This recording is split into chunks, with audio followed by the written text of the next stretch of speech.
very important to put this against the backdrop of what happened yesterday. It's not like Fabi hasn't had disappointing results before, and I just want to mention in the U.S. Championship, Fabi was having a disastrous tournament, as we see on D playing H5. He lost to some amateur commentators who'll go unnamed, then he lost to Sam Sevian. He was on -1 with half the tournament already over, and he bounced back to such an extent that he almost won the tournament. He played Wesley So in a tiebreaker for first place. So Fabi is tremendously resilient. That's one of the things that makes him so scary. He's always objective. So I'm worried about the position. I'm worried about Wang's pressure. What I'm not worried about is I don't think Fabi's going to start tilting or do something drastic here. I think he's going to play the position. And interestingly enough, he's made a very fast move after H5. Queen D6, so bringing the queen out. And I'm very curious to see which of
just a very frustrating, very often like this, and we see him make another move. King a4 has appeared on the board, and Fabi instantly reaching out for that pawn on a2. So a2 is now gone, f2 will drop on the next move, and suddenly that f pawn is only 2 squares away from winning.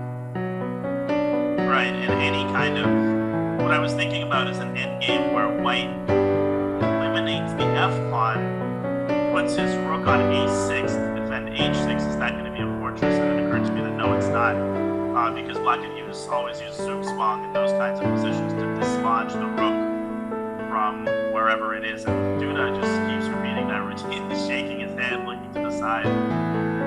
Yeah, it's painful. It's painful to look at it. We see they are not completely alone in the playing hall. One of our challengers there on camera, Max Armageddon, his game, must still be going. But yeah, it's painful. I think as fellow chess players, we can all relate to the pain and emotions that Duda is going through. He has just stepped out on b5, not even taking the pawn on b4. I think this gives black an extra win. The answer is not indicating this, but I think b3. Well, I guess b3 there might be king b4, and then you can still take on f2, of course. But there's really no need to do that. You can also take on f2 straight away. But Fabi goes for b3, and we're gonna probably see king b4. Queen takes f2, or we'll see resignation here. I think it is, of course, getting closer, and just such a tough game for Jan-Krzysztof. He gave an interview yesterday where he said, and there is the resignation, so Fabiano getting the full point here. And I was saying, Jan-Krzysztof, he had missed a few chances already in the tournament. Things are not going his way, and hopefully he can bounce back soon. But Fabiano, what a comeback victory for him. Incredible. I mean, with the black pieces against Duda, and there's nothing more dejecting than having black against Duda after you've blundered a rook with the white pieces. But that's what makes Fabi so incredible and so consistent at this top level. I mean, he's affected just like everybody by disappointing results, but he doesn't let it get to him, and he maintains his objectivity. He keeps the legs churning, and he converted that today into a very hard-fought. It wasn't flawless, but it was a working man's win, and this is a very big result for him as he gets back onto 50% and puts himself in a great position for the second half of the tournament. Yeah. Absolutely, all to play for.